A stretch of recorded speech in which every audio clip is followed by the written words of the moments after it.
7 reasons why it is so hard to lose belly fat, which is an important fat that leads to diabetes. That's why you're in the diabetes channel, but this channel is not only about diabetes. We talk about weight loss, metabolism, and so forth. I am Dr. Ahmet Ergin. I'm an endocrinologist, a metabolism expert, and a diabetes specialist. So let's dive into why it is so freaking hard to lose this damn belly fat. Now, number 1, the belly fat is actually a hormonal gland. Yeah, you heard it right. It is actually the fat cells in our body, especially the belly fat, the visceral fat we call this, which is the fat around your organs that are pushing out from your belly. The visceral fat actually works like a hormonal gland. They secrete a lot of enzymes and cytokines and proteins that actually creates insulin resistance.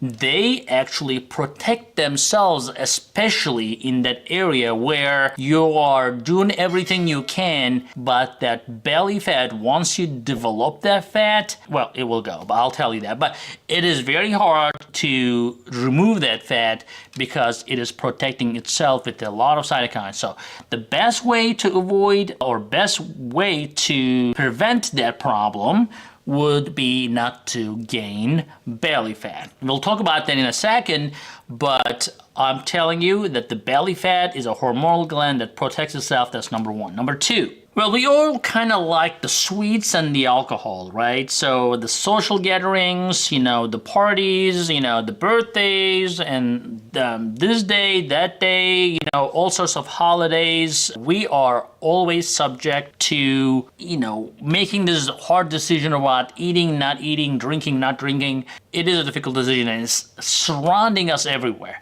So every time you say, oh, it's a one time, it's not gonna hurt me, it's gonna hurt you. And that thing that you eat, the alcohol and any sweets, any carbs, goes right to your belly. Your belly fat will accept it graciously and will not let it go.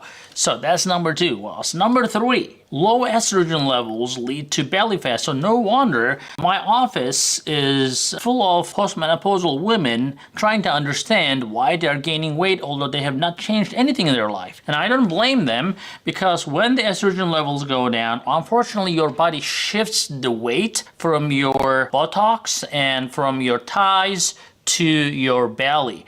And sometimes the hormone replacement helps, but most of the time, even when you take hormone replacement, most women will see an increase in the size of their abdominal area due to change in their life. And number 4, the diet only will not get rid of the belly fat. You have to exercise. Now, a lot of people have tons of exercise excuses not to do exercise, right? But you have to. If you're not doing cardio, if you're not getting your heart rate up to 120, 130 for at least 30 minutes to an hour, that belly fat is not going to go away. So yes, you have to diet right, avoid all the bad carbohydrates, the sweets, the alcohol, but at the same time, you have to learn to make a priority to exercise every day, and especially cardiac exercise, to get rid of the belly fat. Now, number 5 is the cortisol. Now, cortisol is a stress hormone, and unfortunately makes fat cells thrive, especially in that visceral area,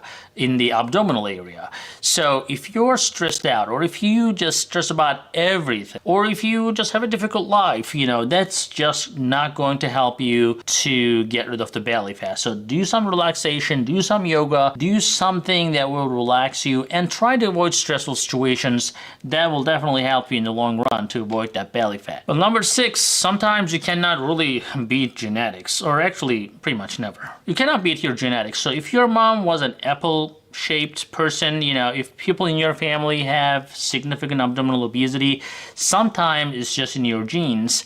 And don't just be frustrated because everything you did, I said, and you still didn't lose everything in your belly. You will lose it, but you may still retain some, and that may be just simply genetics. And lastly, and most importantly, the added sugars. Now, most people think that they have a great diet, but they don't mind putting all sorts of ketchup on their food, for example. Well, these ketchups are full of added fructose and sugar that you may not be aware of. So every time you consume a food, try to make a habit of looking at the nutritional facts. Especially high fructose corn syrup is heavily used in the United States, in many developed countries as well, and there is great evidence that the fructose, especially those high fructose corn syrup, not the fructose from the fruits, but these processed fructose goes to your liver, gets trapped, and turns into fat immediately. So you need to make sure that you are staying away from